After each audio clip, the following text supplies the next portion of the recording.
Hello નમસ્કાર મિત્રો, દરેકનું હાર્દિક સ્વાગત છે મિત્રો. ધોરણ 9 વિષય ગુજરાતી પાઠ નંબર 4 ગોપાળ બાપા. મિત્રો સ્વાધ્યાય પોથીના પાઠનું સંપૂર્ણ સોલ્યુશન કરીશું તે પહેલા ચેનલમાં નવા છો તો મિત્રો ફટાફટ ચેનલને સબસ્ક્રાઇબ કરી તમારા મિત્રોને પણ અવશ્યપણે શેર કરી દેશો. મિત્રો જોઈએ વિભાગ A થી શરૂ કરીએ છીએ, જેમાં સૌપ્રથમ જોડકા જોડવાના છે. પહેલો છે મનુભાઈ પંચોળીનું ઉપનામ, તો બ દર્શક, જીર્ણ શિવાલય, તો કે ક જૂનવાણી શિલ્પનો નમૂનો, અને 3 ગોપાળ બાપા, તો કે અ પરગજુ વ્યક્તિત્વ. ત્યારબાદ આગળ ખાલી જગ્યાઓ આપણે પૂરવાની રહેશે. ચોથા નંબરે છે જીર્ણ શિવાલય, તો કે પેશવા સરકારે બંધાવ્યું છે.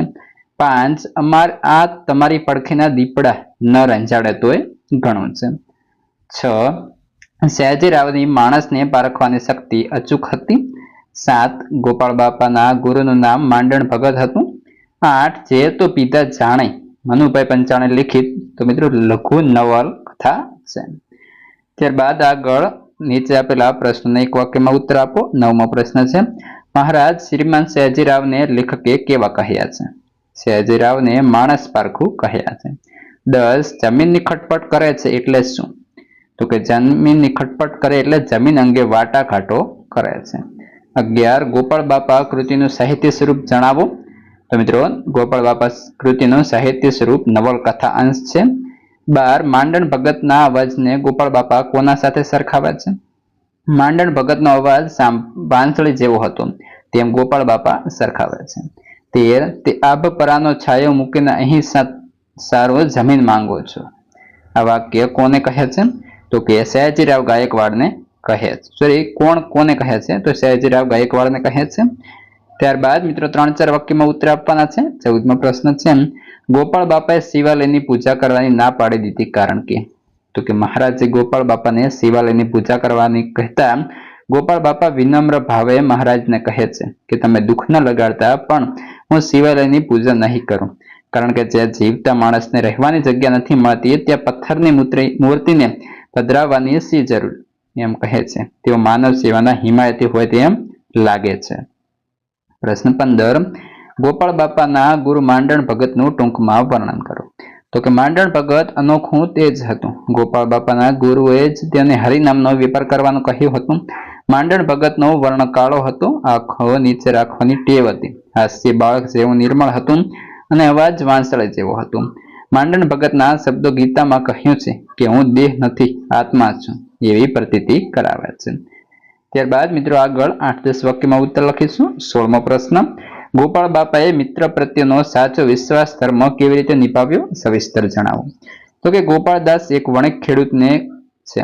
તે બરડના પેટાળમાં રહે છે. 4 મહિના પહેલા એમના એક ભાઈબંધ મૃત્યુ પામ્યા હતા. તેઓ ઝરિયાની કોલિયારીમાં ભાગીદાર હતા. તેઓ ગોપાળ બાપા પર એક ચિઠ્ઠી લખીને ગયા હતા. એમાં એમને ગોપાળ બાપાને એમની તમામ માલ મિલકતની અને દીકરાની ફાળવણી કરવાની ભલામણ કરી હતી. આથી ગોપાળ બાપા બધી જમીન અંગે મહારાજા સયાજીરાવ સાથે ખટપટ કરે છે, પરંતુ તેમાં પોતાનો કોઈ સ્વાર્થ નથી. એ કેવળ નિસ્વાર્થ ભાવે મૈત્રી ધર્મ નિભાવી રહ્યા છે. આ પરથી કહી શકાય કે ગોપાળ બાપા એ મિત્ર પ્રત્યેનો સાચો વિશ્વાસ ધર્મ નિભાવ્યો. મિત્રો બીજી વાત કે આપણે ચેનલ પર તમારા તમામ વિષયના સ્વાધ્યાય, સ્વાધ્યાયન પોથી, નકશા પોથી, પ્રયોગ પોથી વગેરે તમામનું સોલ્યુશન ઉપલબ્ધ છે, જેની લિંક આ વિડીયોના ડિસ્ક્રિપ્શનમાં આપેલી છે. પ્રશ્ન 17 હું દેહ નથી પણ આત્મા છું. ગીતાના સંદેશની પ્રતીતિ આ કૃતિમાં કયા પ્રસંગમાં જોવા મળે છે? વિસ્તારથી સમજાવો. તો કે એકવાર માંડણ ભગતના શરીર પર ગીંગોળો ચોંટી ગયેલો. આ ગીંગોળાને કોઈએ ઉખેડતા કહ્યું તો તેણે ગીંગોળાને ઉછેરવાની ના પાડી. કહ્યું રહેવા દો, એના વાળી બીજે ખાજ લેવા જવું પડશે ને, બહુદી થઈ ગયા છે. એને માંડણ ભગતના શબ્દો ગીતામાં કહ્યું છે હું દેહ નથી પણ આત્મા છું, એવી પ્રતીતિ કરાવે છે. ત્યારબાદ મિત્રો આગળ વિભાગ સી. વિભાગ સી ની અંદર સાચી જોડણી લખવાની રહેશે. પહેલું દૂરબીન, તો આપણે દૂરબીન જે છે મિત્રો આવી રીતે લખીશું.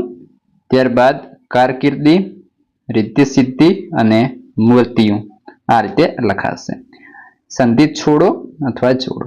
શિવાલય તો શિવ વત્તા આલય. લાભ લાભ તો લાભ પ્લસ અલાભ. અને પ્ર પ્લસ નામ તો પ્રણામ. ત્યારબાદ રેખાંકિત સંજ્ઞાનો પ્રકાર જણાવવાનો છે. ગમે ત્યાં 8 હાથે પાણી નીકળે. પાણી દ્રવ્યવાચક થશે. એક જીર્ણ શિવાલય બતાવ્યો. શિવાલય જાતિવાચક છે. જથ્થાબંધ મૂકીને આવા પરચૂરણમાં સિદ્ધ પડ્યા છો. પરચૂરણ મતલબ જાતિવાચક થશે. ગોપાળ બાપાના ગુરુનો વર્ણ કાળો હતો. ગોપાળ બાપા એ વ્યક્તિવાચક થશે. નેત્રમાં ફરિયાદનો રોષ લેશ માત્ર ન હતો, તો રોષ એટલે ભાવવાચક થશે. સામાર્થ્ય શબ્દ લખો. આ તુલસી શ્યામ જવા આવવાનો ધોરીમાર્ગ છે. ધોરીમાર્ગ એટલે રાજમાર્ગ. ઝરિયાની કેલિયરીનો ભાગીદારી ભાઈબંધ. ભાઈબંધ એટલે મિત્ર અથવા દોસ્ત. 4 મહિના પહેલા મરી ગયેલ છે એ મિત્રો ઉપરનું છે. 3 આશ્ચર્યચકિતથી મહારાજ મીઠા લીંબુ જેવા બોરને જોઈ રહ્યા. તો આશ્ચર્યચકિત તો અચરજ અથવા નવાઈ. 4 બીજી વાર દર્શન કરવા ગયો ત્યારે તો દેહ પડી ગયો હતો. દેહ એટલે કે શરીર, કાયા. કોણ દાદ દે છે? દાદ મતલબ મદદ અથવા સહાય. ત્યારબાદ મિત્રો શબ્દોનું યોગ્ય વિભાજન કરવાનું છે. કોની આગળ પૂર્વ પ્રત્યય લાગ્યા છે ને કોને પર પ્રત્યય લાગેલા છે. તો જોઈએ પૂર્વ પ્રત્યયમાં અચૂક અને અપૂજ, પર પ્રત્યયમાં શિકારી, સાવચેતી, બનારસી, માંગણી, બોરડી, ગામડું, ભાળવણી, ગાયકવાડી, વતની અને ગુલાબી થશે. આગળ 23 કોષ્ટકમાં યોગ્ય આપણે શબ્દો મૂકવાના છે. પુલ્લિંગ, સ્ત્રીલિંગ અને નપુંસકલિંગ. પુલ્લિંગમાં આંબો, ખેડૂ, લોભ, દાદ, શિલ્પ, ભાઈબંધ, દીકરો અને લોટ. સ્ત્રીલિંગની અંદર ભેખડ, કેડી, માંગણી, શક્તિ, મૂર્તિ અને જમીન. ત્યારબાદ નપુંસકલિંગમાં પુણ્ય, ઝુંડ, કોતર, બાળક, શિવાલય અને ધર્મશાળા આવશે. ત્યારબાદ વાક્યમાંથી અલંકાર ઓળખવાના છે. પહેલું, મહારાજ મીઠા લીંબુ જેવા બોરને જોઈ રહ્યા. ઉપમા અલંકાર. અવાજ જોયો હોય તો વાંસળી જેવો. ઉપમા અલંકાર. હસે ભારે જાણે સાવ બાળક જેવું. ઉત્પ્રેક્ષા અલંકાર. ગરીબના અમરફળ જેવા બોર ઢગલે ઢગલા ઉતરે. ઉપમા અલંકાર. ત્યારબાદ સમાસ ઓળખાવો. સ્વપ્ન સેવી ઉપપદ સમાસ. ઝાડ ઝાંખરા તો દ્વંદ્વ સમાસ. લોપે લોપે દ્વંદ્વ સમાસ. અમરફળ કર્મધારય સમાસ. હરિનામ તત્પુરુષ સમાસ. લિંગ ઓળખાવો. એના આત્માની ગુલાબી કોળીથી. આત્મા એ પુલ્લિંગ થશે. ભગત કૂતરાને નીરતા જાય કાળો વાન. ભગત એ પુલ્લિંગ શબ્દ થશે. ત્યારબાદ આગળ વધીએ, જેમાં ત્રીજા નંબર છે સયાજીરાવ ભેખડ ઉપર 1-2 અંગરક્ષકો સાથે ઉભા હતા. ભેખડ એ સ્ત્રીલિંગ શબ્દ થશે. અહીંની મારી બોરડી પરથી. બોરડી એ સ્ત્રીલિંગ થશે. બોર પણ આ ગામડાના છોરાને નથી મળતા. બોર એ નપુંસકલિંગમાં આવશે. ત્યારબાદ રેખાંકિત સર્વનામના પ્રકાર જણાવો. મેં જાતને ઉછેરી છે. મેં એ સ્વવાચક થશે. પેલું મંદિર જોયું તો પેલું એ પ્રશ્નવાચક થશે. આમાં બનારસી લંગડો પાકે. આમાં એ નિર્દેશક વાક્ય થશે. અને પણ તમે કંઈક ચમત્કાર જોયો, કંઈક એ અનિશ્ચિત વાચક થશે. ત્યારબાદ આગળ રેખાંકિત તળપદના શિષ્ટ રૂપ આપવાના છે. આ તમારી પડખેના દીપડા ન રંજાડે તોય ઘણો છે. પડખે એટલે બાજુમાં. 2 દોઢીમાં ભગત બેઠેલો. દોઢી એટલે ઓસરીમાં. 3 એક દીપડો આવ્યા વાવડે એ આ તરફ ઉતરી આવ્યા હતા. વાવડે તો સમાચાર. 4 દખ લગાડતા નહીં મહારાજ. દખ એટલે કે ખોટું. 5 એમ તો અમે ને તમે સૌ મૂર્તિઓ જ છીએ ને. મૂર્તિઓ એ મૂર્તિઓ થશે. ત્યારબાદ રેખાંકિત શબ્દોના વિરુદ્ધાર્થી શબ્દ લખો. પહેલું, મારા ભાઈબંધના વડવાઓ અસલ ગાયકવાડીના વતની હતા. અસલ એ તો નકલ અથવા બનાવટી. 2 આ કોતર મને યોગ્ય કિંમતે આપો. યોગ્ય તો અયોગ્ય. 3 નેણમાં રોષને બદલે સહજ કૌતુક છે. રોષ તો શાંતિ. 4 વાત તો સાચી છે. સાચી તો ખોટી. હું નીચે જોઈ ગયો. નીચે તો ઉપર. ત્યારબાદ રૂઢિપ્રયોગ 9 આપણે અર્થ આપી વાક્યમાં પ્રયોગ કરવાનો છે. ખટપટ કરવી, વાટો ઘાટો કરવો. વાક્ય, ગોપાળ બાપા જમીન અંગે ખટપટ કરતા હતા. 2 100 ગણને ગાળવું. ખૂબ વિચારીને તપાસ કરીને કામ કરવું. તેણે આ નિર્ણય 100 ગણને ગાળીને લીધો. 3 હોકારો દેવો તો હા પાડવી, સંમતિ આપવી. તો ગુરુજીએ વાત કરતા શિષ્યએ હોકારો દીધો. 4 મનમાં માર્ગ કરી દેવો તો પ્રભાવિત કરી દેવું.